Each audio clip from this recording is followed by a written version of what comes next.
Shalom, selamat pagi pemirsa dimanapun berada. Seperti biasa, sebelum melakukan aktivitas kita hari ini, kita akan mendengarkan renungan pagi dari Ibu Sitanggang. Sebelum mendengarkan renungan pagi kita pada pagi hari ini, kita sama-sama berdoa. Bapa yang baik, yang bertahta dalam surga, kami ucap syukur Tuhan, buat berkat yang boleh kami rasakan, hingga pada pagi hari ini kami boleh tetap sehat. Sebentar Tuhan, kami akan mendengarkan firman-Mu, kiranya Tuhan menjamah hati dan pikiran kami, agar kami boleh mengerti akan firman-Mu dan melakukannya dalam kehidupan kami.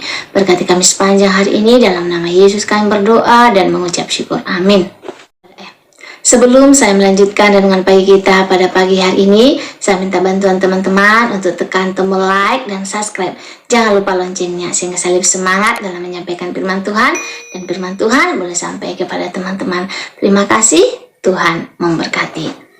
Judul renungan pagi kita pada pagi hari ini, renovasi pikiran. Ayat inti kita pada pagi hari ini saya ambil dari Amsal 9 ayat 6. Buanglah kebodohan, maka kamu akan hidup, dan ikutilah jalan pengertian.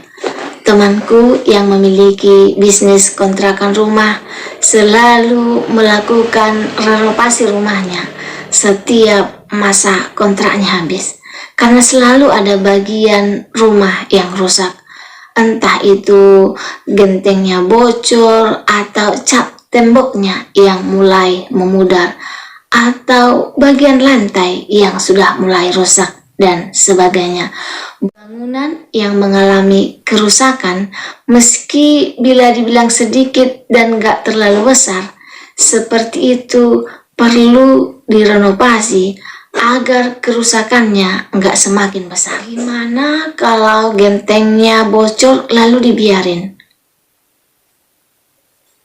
Bocornya bakal bertambah besar.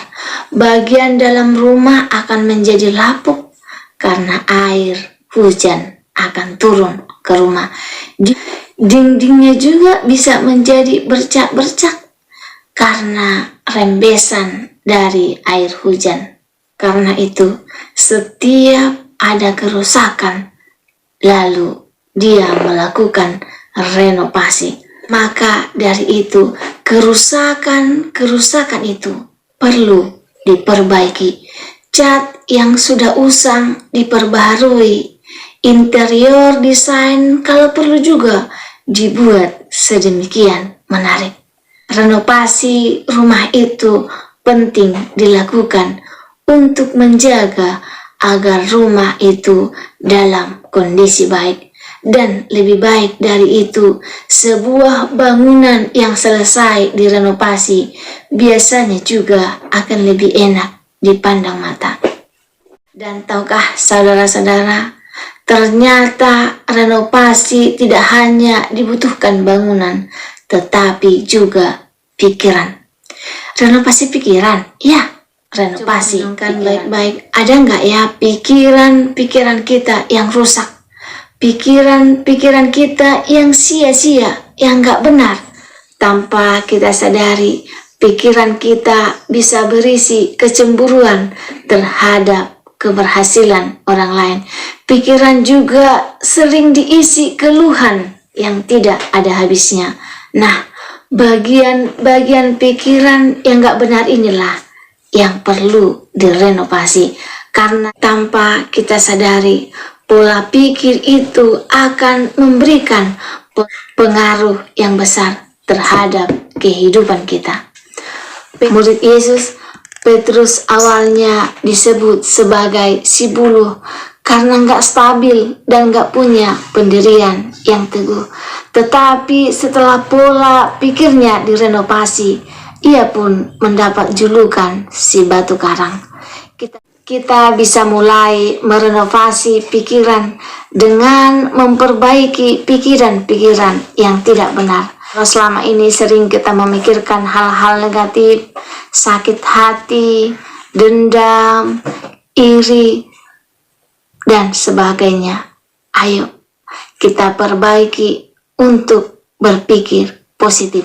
Selain kita juga bisa menyusun prioritas, memperbaiki cara pandang, mengubah cara pandang yang negatif menjadi positif, mengubah pola pikir yang sempit menjadi lebih terbuka, dan sebagainya. Ayo kita pikirkan sama-sama, pikiran yang mana yang perlu kita renovasi hari ini. Seperti ayat inti kita, buanglah kebodohan, maka kamu akan hidup, dan ikutilah jalan pengertian. Amsal 9 ayat 6.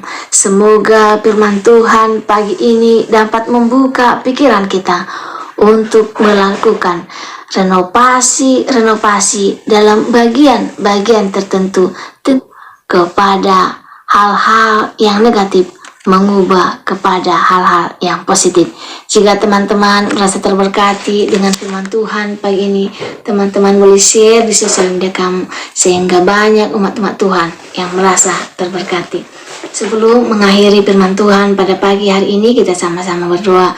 Bapa yang baik, terima kasih buat firman yang telah kami dengarkan. Ia hangatkan kami yang membutuhkan renovasi tidak hanya rumah, tetapi juga pikiran kami, pola pikir kami, cara pandang kami, agar mengubah dari negatif ke positif, sehingga kami hidup lebih baik. Berkati kami sepanjang hari ini, karena lindungan Tuhan boleh menjadi bagian kami. Dalam nama Yesus kami berdoa dan mengucap syukur. Amin.